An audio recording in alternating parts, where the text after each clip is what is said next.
So here, we have a fully charged 4S LiPo and a hammer and a screwdriver. I'm going to show you what happens when a LiPo battery fails catastrophically. Now, do not try this at home. I'm doing this to show you why LiPo safety is important.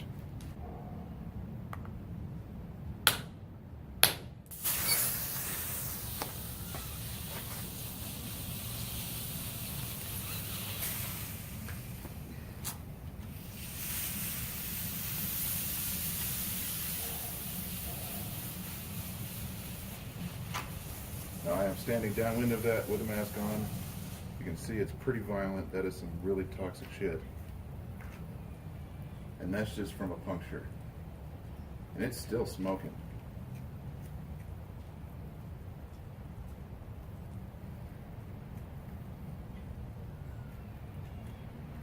In some cases, the LiPo will catch fire. You can tell it's really damn hot. And it looks like that's only hit half the LiPo. Now, against my better judgment, I'm going to pound the screwdriver in farther because it looks like there are two cells still intact on the bottom of that LiPo.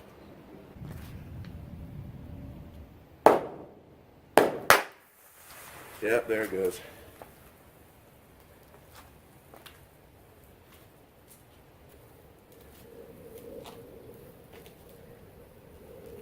It lets off smoke, it gets extremely hot. The only reason there's no fire here is that it's on concrete and there's nothing for it to burn, thankfully. Alright, now that I have your attention, I'm going to try to cover everything you need to know as a nerfer about using LiPo batteries safely. So every LiPo battery has three values you need to pay attention to. The first and most obvious one, usually the one written the largest on the battery, which is the capacity. It's the mAh rating on the battery. This will either be written in milliamp hours or in amp hours. On this battery, you can see it's written in both. The big 1.0 is the amp hour capacity of the battery, and the 1000 milliamp hour rating written pretty small next to it is the milliamp hour. Those are the same number. Batteries will either have the milliamp hours, so you'll see a big like 2200 or a big 1000 written on the battery, or they will go ahead and divide it for you, and like this one has the 1.0. So that's just an indication of the capacity of the battery. The bigger the number, the longer the battery is going to last. The second important one is the S number. This is a 3S battery. S stands for series. Batteries also will sometimes have a parallel rating, but that is not important for our purposes. In Nerf, you'll usually see 2S and 3S and sometimes 4S batteries. And the S number is just the number of cells you're dealing with. It also is an indication of what your voltage ranges are going to be for the battery. The third value is the C rating, which is the discharge rating. Some batteries will have a range of discharges. This one just says 65C, and that is how fast it can supply the energy. If your battery shows a range of C values on it, the small number is the continuous discharge rating, and the large number is the burst discharge rating. The burst rating indicates how much current the battery can handle for very short amounts of time. If you force the battery to handle the maximum amount of current indicated by its burst for longer than a split second at a time, it can damage the battery. The smaller number is the continuous discharge rating, and that is the maximum amount of current you can expect the battery to provide at a constant rate. If your system constantly draws that much current, the battery won't be damaged by it. It can handle that much. And you can figure out the amount of current the battery can produce by multiplying that C rating by the milliamp hour rating. So in this case, we have our 1.0 amp hour or 1000 milliamp hour times your 65C gives you 65 amps that this battery can output continuously. That's important because you want to match your battery to your components in your blaster to make sure you're not overdraining the battery. So the voltage that a LiPo battery produces is based on a couple things. One, how many cells the battery has, so 2S, 3S, 4S, etc. And two, how much charge the battery has left. So the voltage of a LiPo battery will slowly decrease as you use it on a single charge from a maximum of 4.2 volts per cell all the way down to 0 if you misuse the battery. The lowest voltage you'll ever want to drain your LiPo battery to is about 3.2 volts per cell. Anything lower than that and you risk damaging the battery. If you go below 3 volts per cell on a LiPo battery, you will cause permanent damage to it. You may even discharge it to the point where your charger will no longer allow you to charge the battery back up because it's no longer safe to do so. So there were two main factors to consider when building a blaster that uses LiPo power, or any system that uses LiPo power really. One, you do not want your components, like your motors, your LEDs, or whatever, to exceed the maximum amount of current that the LiPos can provide. That's no-no number one. Number two, you don't want the battery's voltage to exceed what the components are capable of running off of. So the battery determines the voltage in the system, and the components connected to the battery determine how much current is going through the system. Too much voltage and your components start to burn out. That includes motors, LEDs, any kind of circuitry or anything else. If you put in more voltage than these components can handle, you'll fry motors, you'll burn out LEDs, and most of the time when components fail due to voltage that is too high, it causes a lot of heat, and that can also melt other parts of your blaster. But way more important than too much voltage, too much current being drawn by your motors will damage or even cause catastrophic failure in your battery. So LEDs and other small components in the blaster are usually not a big concern. The current that they draw is minuscule compared to the motors. So usually the main thing you want to look at for determining how much current your system is drawing is the motors. You want to take whatever motor you're using and look up the maximum stall current for that motor. Every one of our motor distributors that sell motors for Nerf have this information available. Foam Blast, Containment Crew, Make Test Battle, they'll all list their maximum stall current somewhere. And that is the number that you want to keep in mind when picking a battery and motor combination. The maximum stall current is just the maximum current that this motor will try to draw when it is stopped. So you will hit that amount of current for a split second when the battery starts spinning up, and you will continuously hit that amount of current if the motor is stuck. And this is where bad things happen. This is where the motor starts smoking and burns out, and this is where your battery can fail if it can't supply enough current to that system. You never want your maximum stall current to be more than the current that your battery is capable of producing. You can get away with making sure it is lower than the burst rating of your battery, but ideally, if you want it to be as safe as possible, you want it to be lower than your continuous discharge rating for the battery. So the battery determines the voltage, and the components determine the current. Don't try to draw too much current from the LiPo. Don't try to push too much voltage into your components, and your system will be good. So why do we use LiPo batteries? Well, of all of the battery chemistries that you can buy for hobby grade batteries like this, they are the highest energy density you can get that's widely available. And by that I mean per volume, you can get the most current out of a LiPo battery compared to other batteries. There are much more stable battery chemistries that are safer, like nickel metal hydride, which is what Nerf uses for their rival rechargeable batteries, like in the Prometheus or the battery pack. But for the same amount of power, you end up with a much larger battery. And since we're working with battery doors designed to hold a couple AA's, we want our batteries to be as small as possible so that we don't have a giant box blowing out of the side. So if you're really scared of LiPo batteries, you can use nickel metal hydride batteries and not have nearly the same risk, but you're going to be working with much larger batteries as a result. Now this is a 2500 milliamp hour battery, and it's actually about this big inside this plastic shell, but it's still a lot larger than a 2500 milliamp hour 2S LiPo would be. So it's really about getting the most energy out of the smallest space possible, because we are working with small Nerf blasters. And LiPo batteries are widely available because before Nerf needed them, they were used in RC vehicles. So drones and just RC cars, they also need the most energy possible in the smallest package and smallest weight, so that they can power all their motors and their propellers and their wheels and everything, and keep the weight down, especially for drones. Same with the motors. Before Make Test Battle, Foam Blast, and others started making motors specifically for Nerf, we were just grabbing motors that were available for RC vehicles.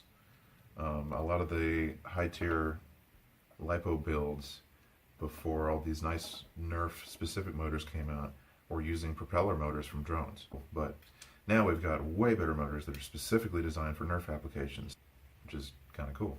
So if you're using LiPo batteries, you will need a proper balance charger like the one shown here. You can see you've got your red and black leads that go to your main connector on the LiPo, and you have your balance cable, which has spots for 2S, 3S, 4S, and above, which the smaller connector connects to.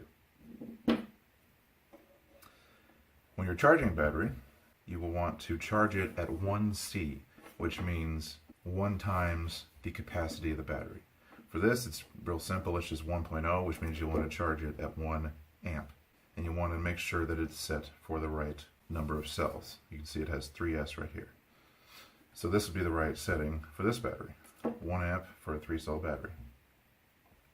The 11.1 volts you see here is just an indication of the number of cells. It's just the average storage charge for that battery, which is 3.7 volts per cell times 3 cells. Gives you 11.1.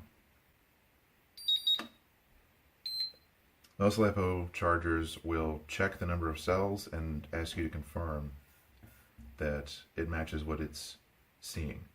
So it says you've set it to 3S, it sees 3S. If that's correct, then you start charging. And it will tell you the current voltage of the battery.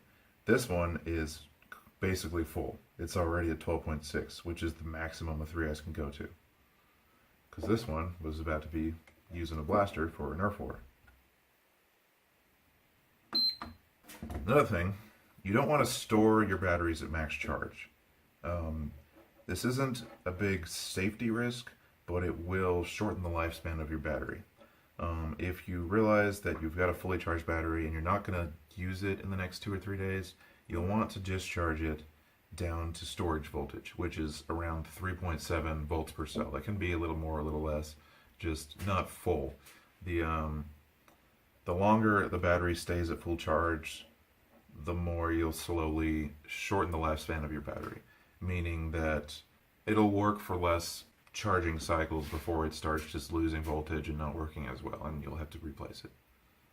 You also want to make sure, if you leave your LiPo in a blaster, that it's not connected to any active components, like these LEDs. If they were to be left on, and I just left this overnight, it would drain the battery down to 0, and that battery is toast.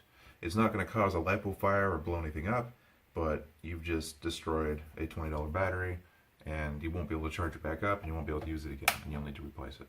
So, if you're going to leave the LiPo in your blaster, just make sure that there's nothing draining power from the LiPo, or you're going to kill it. Even a little LiPo alarm that checks the voltage and tells you if it's too low will drain the battery down to nothing if you leave it overnight. So in addition to making sure your settings are right, you'll want to make sure you're not charging your battery unattended, and you will probably want to put it in a LiPo safe container. Like, you can get these LiPo bags. They're these old fire retardant bags that will kind of keep the surroundings from catching on fire in case the LiPo fails, which, if you have the right charger and your battery is not damaged, it's rarely going to happen, but it's better to be safe than sorry. People will also recommend that you get yourself some kind of metal container. This is an ammo can to store your LiPo batteries in case they fail. This will keep them from catching anything on fire. But the one thing you need to keep in mind with a container like this that most people won't even think about, you don't want it to be airtight. These bags aren't airtight. They can still let the smoke or whatever escape. You saw in the start of the video that there was a lot of smoke and pressure released when one of these fails. You don't want an airtight metal container full of a failing LiPo, because then you've just created a shrapnel bomb. So if you've got a container that you think might be airtight, it's a good idea to drill a couple holes in the top to make sure that you've got a fireproof container but not an airtight one. So just a little tip that a lot of people don't really think about. So your big no-nos for LiPo batteries. Number one, heat. This can be caused by external conditions like leaving it in your car in direct sunlight, or internal conditions of the system, drawing too much current from the battery, having motors that are too strong for your battery, or shorting out the battery. Either of those will cause the battery to heat up and possibly fail. Shorting the battery is your worst case scenario for causing the battery itself to fail, because aside from current and voltage, the third important thing in electronic circuits is resistance. And for most things in Nerf, you don't really have to think about resistance. You can think of everything in terms of current and voltage when you're matching things together. But when you're shorting a battery, which just means you have somehow screwed up the circuit so that you have a direct connection from one terminal to the other terminal. You essentially just have a wire leading from red to black. And with nothing but wire, with no components or anything in the way, you've got no resistance in that system, or a negligible amount of resistance in that system, which means it will try to put out as much current as possible through that wire and into itself. It will go well beyond the maximum rated current that the battery is supposed to put out, and you're almost guaranteed to have a LiPo failure if that happens. That's why you never want to test out a circuit that you're putting together in a Nerf blaster with a LiPo first. You want to use a 9-volt battery or something that won't explode on you if you accidentally have a short in your circuit. The next one is physical damage to the battery, which you saw in the intro. You don't want anything that could really impact this battery. Like if you knock it against something super hard, it might damage something and cause an internal short or something to happen. And even worse, of course, is a puncture to the battery that is guaranteed to cause your battery a catastrophic failure like you saw earlier. So try to protect the battery, don't knock it against stuff, and definitely avoid anything that might puncture your battery, because that is the fastest way to cause a LiPo explosion. Draining the battery too low. If you go below 3.2 volts per cell, you risk causing damage to the battery. Anything below 3 volts and your battery is probably dead. Most balance chargers will refuse to charge your battery if you go below that low, because charging it back up after it's been drained so much is dangerous and it can cause the battery to fail. So you'll never want to drain your battery past that point. Voltage checkers and stuff like that will usually set 0% to be that 3.0 or 3.2 range, with 100% being 4.2 volts per cell. Number 4 is if you somehow get the different cells in your battery mismatched at different voltages. If something weird happens and the battery is draining from one cell more than another, if you're properly charging your battery with a balance charger, this usually will never happen. But if somehow the different cells end up getting at drastically different voltages from each other, this will cause the LiPo battery to fail. So you always want to make sure that your battery's cells are at the same or roughly the same charge. You can buy a voltage checker like this. And you see this is a battery that is brand new that I got. It is currently at storage charge. You can see the first cell is at 3.75 volts. If I hit the cell button, it'll show me the next one, 3.73 and 3.73. So they're all fairly the same. And it says it's at 15% power because every cell is already down to 3.7 out of your maximum 4.2. Keeping in mind that 3.2 is the lowest you'll ever want your battery to get down to. So that's why you want a proper charger, so that your cells always remain at similar voltages. The next one is overcharging the battery, which if you have the right charger and you set it to the right settings, that's never going to happen. But if you try to go above 4.2 volts, you can cause some damage to the battery. In addition to not letting the battery get too hot, you'll also want to avoid extreme cold. There are a couple reasons for this. For one, if it gets too far below freezing, the battery just won't output the power that you're expecting it to. It'll completely slow down, your blaster won't even work usually. I've seen Nerf wars where this has happened in the winter and people's battery blasters just didn't even work. And this doesn't pose that great of a risk to the battery, but your blaster won't work because your battery is going to struggle. But the main risk of the battery getting too cold, and this is especially a problem if you, for some reason, get it into your head that you want to refrigerate your batteries, which is not a good idea. Once the battery leaves that cold temperature and starts warming back up again, you might get condensation on the battery, and you might get moisture inside the battery, which can cause a short or all kinds of issues and cause your battery to fail. So you don't want it to get too cold, because one, it won't work as well, and two, it might get some water inside of it because of condensation, and then your battery's hosed. Now, if you have a battery that you suspect has been damaged, if you see it visibly starting to swell, especially, that means it's dangerous and you need to discontinue use of it immediately.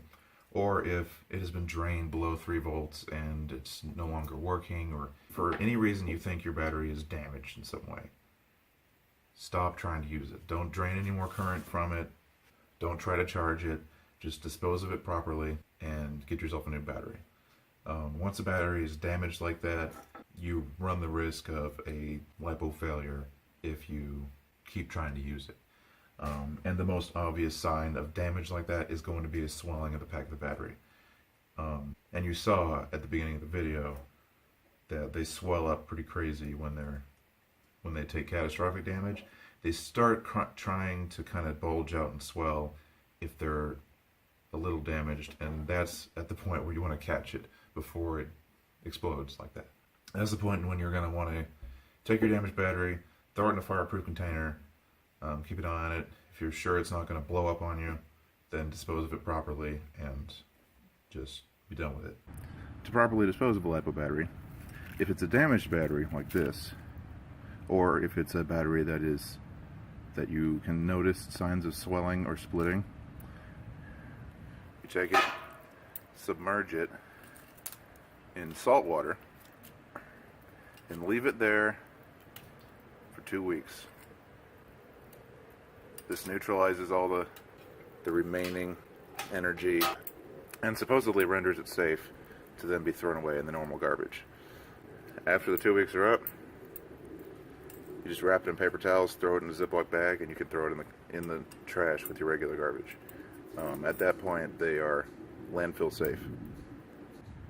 Also, you can take your LiPo batteries to some hardware stores and RC shops, and they will properly dispose of the batteries for you. So that's probably the preferred method if you're wanting to get rid of LiPos, to make sure that it is being disposed of correctly. So yeah, this is going to just get left in here for a while and then thrown in the trash once it has been neutralized. So to recap, don't let the different cells in the battery have drastically different voltages. You want to get yourself a proper balance charger and make sure you use the correct settings whenever you're charging LiPo. Make sure that when you charge your battery, you're charging it at the correct rate, which is usually 1C times your amp hours the battery can put out. So for example, you'll want to charge this at 1 amp. You'll want to charge something like this at 6 amps. So you got this big 6.0. Sometimes the big number will be in milliamp hours, like if this said 6,000 on it, then you just want to divide that by 1,000 and charge it at 6 amps. You want to make sure that the components you choose in your system will never draw more current than the maximum discharge rating for your battery. For this one, it'll be your 65C times the 1.0, so 65 amps. This one will be your 65C times the 6.0, so a lot more. Let's see, that's 390 amps? Is that right? No. Yes. Yeah, 390 amps, which is a lot of amps. You want to avoid damaging the battery with heat or physical damage like puncturing or concussion to it. You want to make sure that it stays between 3.2 and 4.2 volts per cell. These are 3S batteries, so that means 9.6 to 12.6 volts total. Your average voltmeter will just show you the total voltage of the battery. So for 2S, it'll be 2 times whatever your per cell voltage you're looking for is, and for 3S, it'll be 3 times. For 2S, you'll want to keep above 6.4 volts, and it's full at 8.4 volts. Never cause a short in your battery, especially if you're running something like this. That would be kind of crazy. Get yourself a decent LiPo safe container like this, or they also sell larger ones like this. Or consider getting yourself a metal container that is not airtight. It's important. You don't want to create a shrapnel bomb out of an airtight metal container plus a failing LiPo. Never leave your battery unattended while charging, and never continue use of a battery that you suspect is damaged. If you keep all that in mind, then LiPos are completely safe, and you really got very little to worry about. Alright, so that was it for my LiPo safety video. I hope you find this video useful, and I hope I didn't miss anything important. If I did, please let me know in the comments. I will see you in the next video, and until then, this has been Carius reminding you to have fun. Big ol' honking battery. What on earth am I using this for? If that wasn't recording, I will cry.